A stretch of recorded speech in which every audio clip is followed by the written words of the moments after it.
Hello, and welcome to our new podcast. My name is Sam Deno, and I'm here to explore assessment with fresh eyes. I don't see myself as much of a specialist in assessment, but I have been working in education for 16 years, 6 years as a secondary school teacher, and 10 years in educational publishing. That's a lie, actually, 8 years in educational publishing. Um, so I'm exploring assessment, really deep diving into it for the first time, and I'm going on that journey with Paul. Hi, Paul.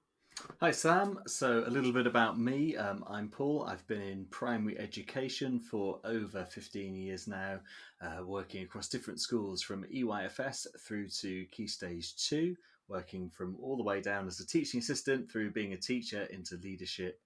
So I've seen all the different aspects of teaching and how assessment's been a key part of all of that. So Sam, what are we looking at this week?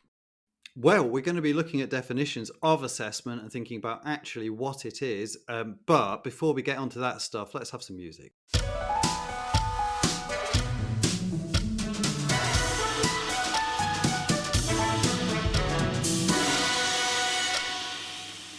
So Sam, tell us, what is assessment? So, that's what I'm keen to sort of dive into, really. So, I think when we think about assessment, it's certainly in English education, then we're thinking of those two sort of core pillars of assessment. We're thinking about formative and summative assessment.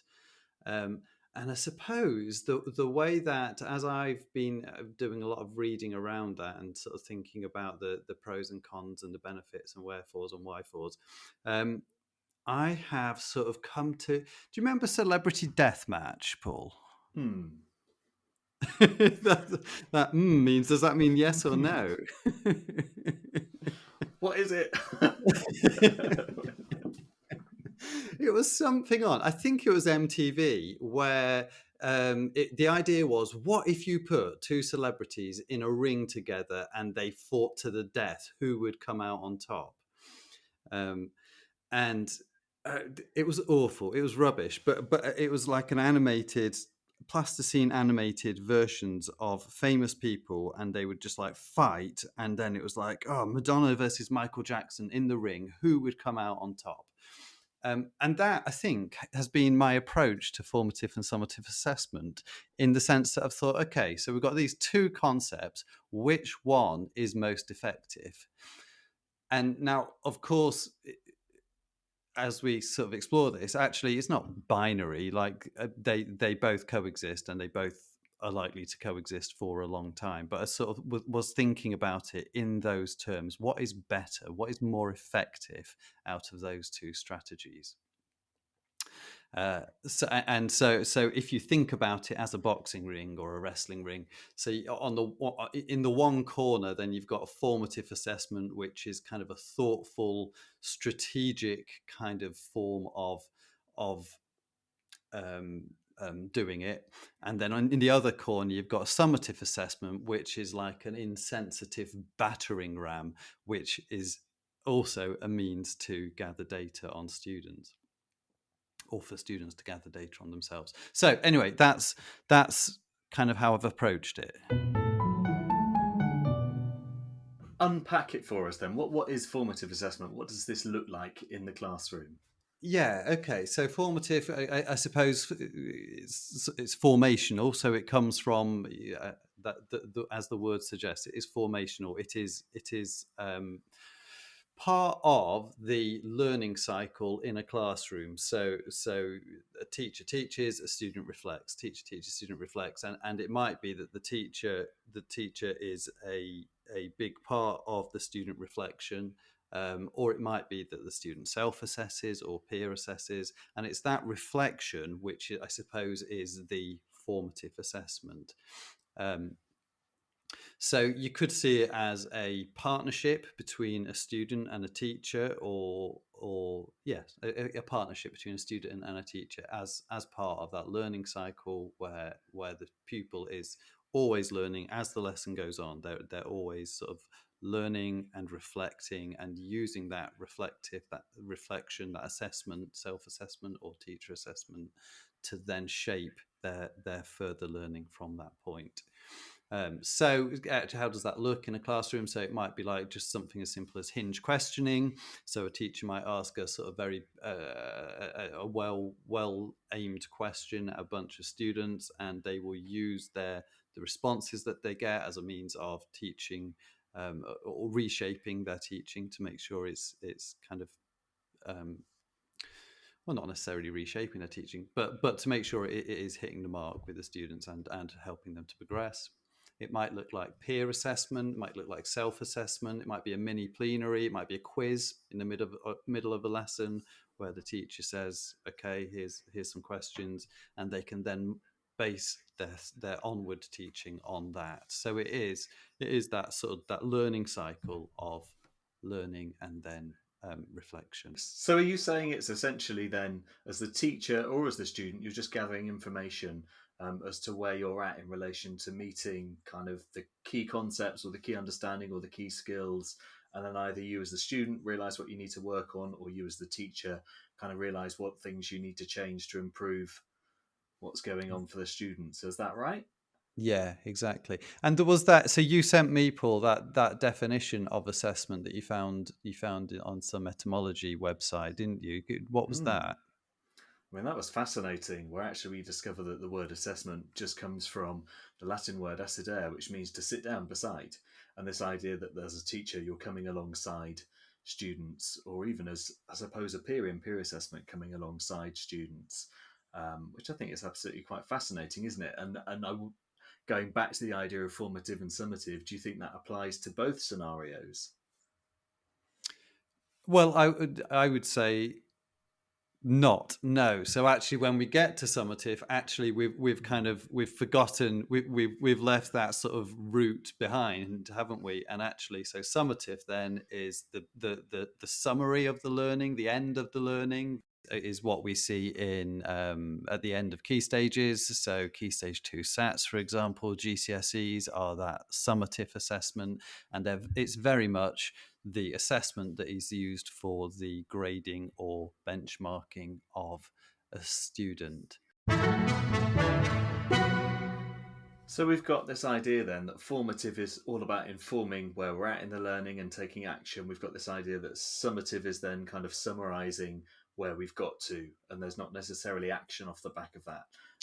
Yeah. What's your view on the two then? As I approached this, my bias was very much towards formative assessment, as it being when you're thinking about personal development, when you're thinking about lifelong learning, then in theory, formative is to me the best way of doing that. You've like I described summative as a battering ram before, and um, and I think it is. I think it's insensitive and it's doesn't doesn't meet the child where they are necessarily. However, my opinion has begun to swing. I mean, it's also worth saying of formative assessment that actually Ofsted are big champions of formative assessment. Over the last few years, that has been very much the basket that they've put their eggs in. Um, and so using that in the classroom is defo what teachers should be aiming to do in order to meet Ofsted um, requirements. However, this is where I'm going with this. I read a book called "Advancing Formative Assessment in Every Classroom" by Moss and Brookhart, and in their second edition of that in 2019, they said this: high quality formative assessment is rarely a consistent part of the classroom culture, which got me thinking that if implemented well, then formative assessment is hugely effective in the classroom.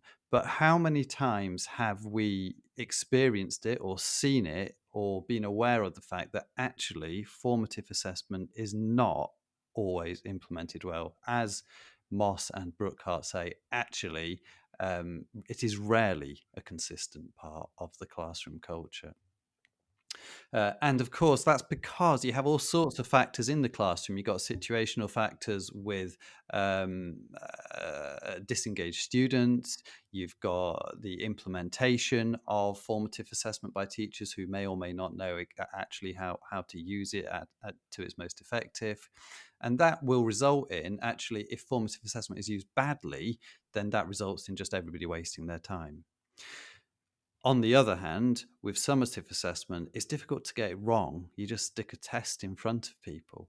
The other thing that, the other thought that it was a website, the Greenwich University website. I found it was basically just, it was fairly basic definitions. But one of the things that it said is, because formative assessment is low stakes and doesn't necessarily carry any sort of grading, it's much more challenging to encourage a student to take it seriously.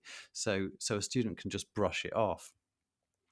Summative assessment acts as a prize. It's like a carrot and stick, and therefore it's much easier to put that in front of a student and say, you need to do well or you won't do well, basically. I think that's fantastic. I think you've given us a really clear overview here of the two, and also the limitations of the two and the benefits of the two as well. So I'll let you wrap up and give us your concise final thought. Well, here's my final take then. So it's not binary. The celebrity deathmatch model does not actually work because you can't have one or the other. We use both, and that is a factor. But even if it was, I would want to keep summative assessment, which I never thought I would say, but I would want to keep summative assessment as a tool in my tool belt. It's clunky and it's insensitive, but for many students, the promise of an end product is really a compelling reason to keep working. Brilliant. Thanks, Sam. Lots of interesting thoughts there on the two, and actually keeping both, I think, is really, key, isn't it? Actually, as you say, they've got their benefits. Great. Well, check out our blog, check out our subscribe, do all those things. We love it. Great to have you listening. Please, put comments, everything. And we'll see you next time. Bye for now. See you next time. Bye.